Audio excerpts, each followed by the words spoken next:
famously, Elon has proposed a $8 a month charge for verification at Twitter. Didn't he propose a $20 a month charge and watched and waited? And then at the point that he proposed an $8 a month charge, a lot of people who were going to be objecting were like, oh, that's a relief. That's part of what happened. Is it? I don't know that. It may be. It's hard for me to imagine that. Maybe I was away, but he did that. Okay. In any case, here's what I... That was low level, but that was savvy. That was smart. It is smart. Yeah. The number of dollars doesn't really matter. I want to point out a couple things. Mm-hmm. A, as somebody who has used Twitter without thinking about paying for it since 2009,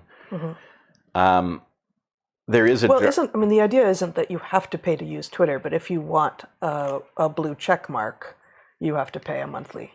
Yeah, but we'll get there. Right. To me, the answer is, if Twitter blue check mark costs $8 a month, then either you don't want to be on Twitter or you want to pay the $8 a month.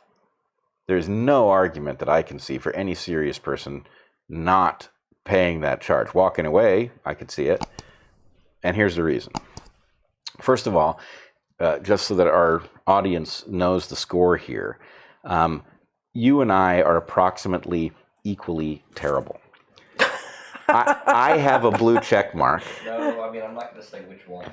Our son does not think we are asymmetrically terrible and is not coughing up the info. It's a two-tailed claim on his part. He's not going to go one. He's not going to reveal which direction. Okay. Things suddenly got real. Yeah. Okay. After the podcast. But after the podcast. All right.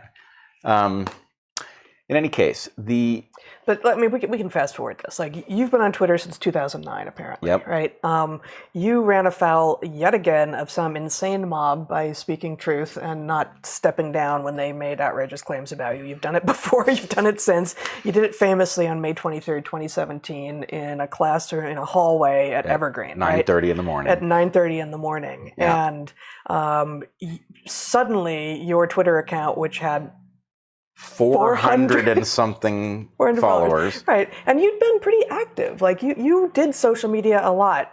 I had walked away from Twitter. I had tried it for a while, and it was like tweeting into a void, and so I'd walked away. Okay, but you went up to, like, I don't even know, 17,000 or something, I think it was, within a week. I think it was a couple of orders of magnitude. It wasn't quite 20,000, but something between 10 and 20,000 in about a week. And about a week and a half after that, at the point that it's clear that our world is never going back together in the same way it was, I said to you, having eschewed social media completely, having said, I will never, I do not, I shall not, said to you, I guess I'm going to have to get on Twitter, aren't I? Yep.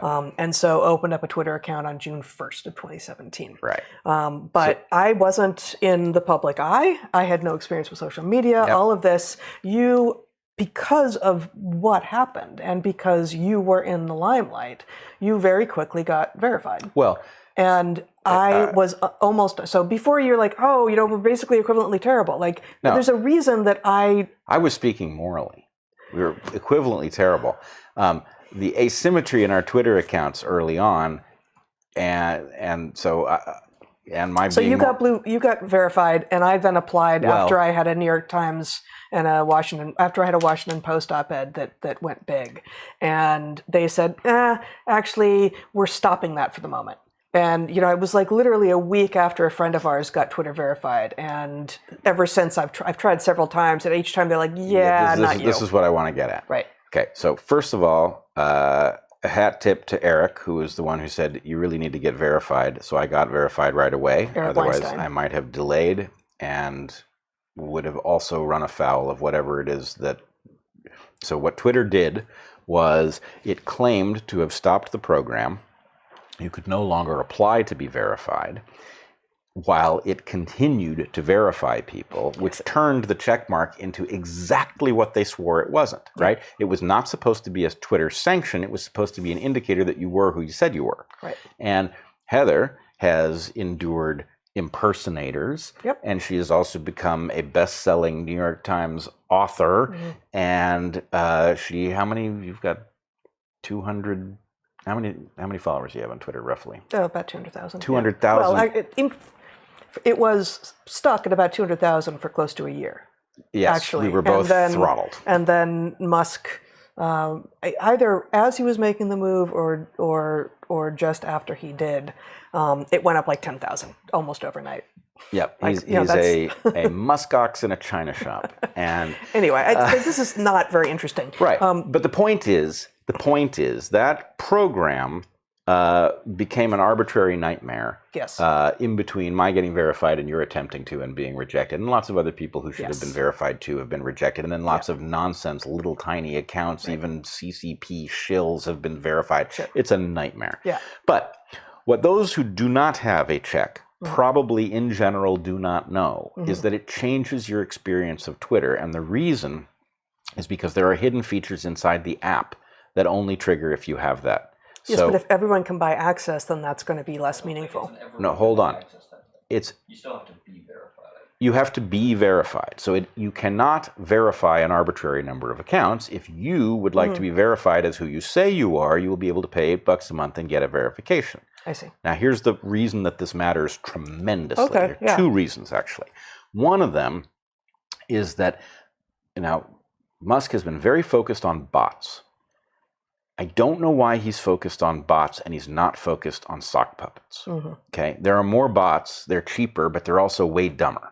Right? We know that the sock puppet thing is real. The Navy had a program in which they had literal software that allowed one person to man many accounts, blah, blah, blah, blah, blah. Yeah, define a sock puppet is an account manned by a human. It's not an artificial intelligence. It's a human, but the human is there for a purpose. It's a account designed to steer conversations, right?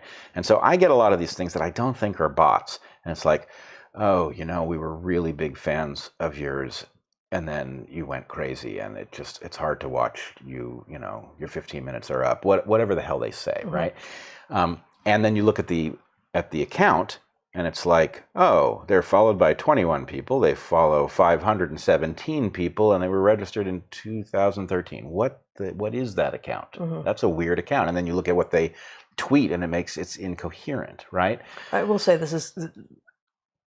for people who read fiction, who are interested in an awesome story, but also interested in this aspect of modernity, and I mentioned at another point that I was reading the latest in the Cormoran Strike detective series by Kenneth Galbraith, who's actually J.K. Rowling. The Ink Black Heart is an super giant book in which one of the things Rowling explores as the author, is exactly this. And there are, there turn out, without giving anything away, there turn out to be multiple accounts that are actually having been created by one person who end up doing the work of creating a sense of community, a sense of a movement where there isn't a movement, where there's one disgruntled person in some cases, or a couple of disgruntled people who can then make it seem like there's more of them, and thus it's easier to make the movement grow. This is sort of like a cheat on producing positive feedback where you otherwise wouldn't get an in. Yeah, absolutely, and it can work constructively and it can work destructively, but it's a major force of nature on Twitter and elsewhere. Yeah. So anyway, the point is, inside of the app, if you're verified, you have the ability to look at only activity by other verified people, right? And so if you're in the position of having a very large account, you go from a completely noisy rendering of the world full of bots and who knows what else to a limited rendering where you see only things from people that Twitter has established are who they say they are.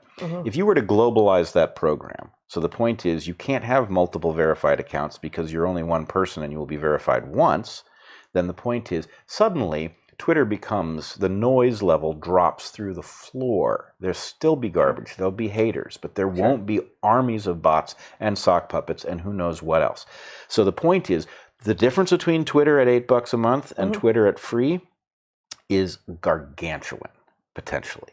And the point is, if you want Twitter for free, you'll still get it, but you'll get noisy Twitter, right? You'll get dunk Twitter. You won't get intellectual Twitter, journalist Twitter, scientist Twitter, right? So anyway, that's a big deal if he can get this to happen. It does involve shifting the revenue model for Twitter, but that also has another collateral benefit. which is many of us have noticed, and I think famously Zuckerberg may have said this publicly. If the product that you are enjoying is free, you are the product. Right. And what that means is that you are getting the product for free because what is really being sold is your eyes and mind to advertisers. You are being sold to them, right? That's okay, what I think I object to the universality of that statement. I think there is a lot of truth in it, and we should all beware when we are going around going like, oh, I can get this for free, give me more, and then our attention is being sold, and to return to that where we started, right? It's our attention that's being sold. On the other hand, just to give an example that I know because it's mine, I give away almost all of the content that I write on Natural Selections because I want it to be available to the widest audience possible. And the number of free subscribers I have is 20 times the number 20 times the number of paying subscribers I have. And I do put out content for my paying subscribers, else, why would anyone pay for anything? And obviously that is a tremendous help with us being able to live the lives and me be, that we have here, and with all of our animals who are now on screen, and continue to do the work that we're doing. But the free content is not about making my audience into the product, right, at all. Look, right. So I just said that there's a truth there that is important and deep, but it is not a universal. Yeah, let's say there's some threshold of scale that is going to make this true. Obviously, and this is a principle across many things, right? I argued in the discussion with Bridget Fedesi that there's a perfect way to define porn unless you want to instantiate the definition. The way you define it is that it is erotica done for profit motive. So I haven't listened to the whole episode yet, but I actually listened to part of it this morning and heard that, and I've heard you say, of course, that definition before. And our books are still in boxes, so I don't have access to it, else I would have found it and brought it today. But you said that this is a great theoretical definition that's going to be hard to instantiate legally. But I think right away my mind went to a book that we own, by Anais Nin. I don't remember what it's called, but it's a book of erotica that she wrote to pay her bills. Right. Well, so you have this, and the question is, would she have written it anyway? Would she have bothered to try to publish it? You don't know. Mm-hmm. So all I'm arguing is the fact that there are examples where you get something for free and nobody's selling your attention to somebody else doesn't negate the principle that for all intents and purposes, when you are talking about broadcast media, social media platforms, all of these things that are advertising driven, what's going on is your attention is being sold to an advertiser, which is why you're getting the thing for free. And I would also point out, I think we've talked before about the principle, it's not the box, it's the business model. Mm-hmm. The difference between network TV driven by ads, right? Network TV was mind-numbing, right? Mm-hmm. The jokes weren't funny, the sitcoms weren't interesting. It was nonsense. HBO charged you for access, and it didn't have commercials, and it was like, oh, now we can do, these, we can do the equivalent of serialized novels and things like this. Suddenly, it's not that the audience are morons. It's that the necessity to keep you watching between commercial breaks puts a whole different set of constraints on the thing.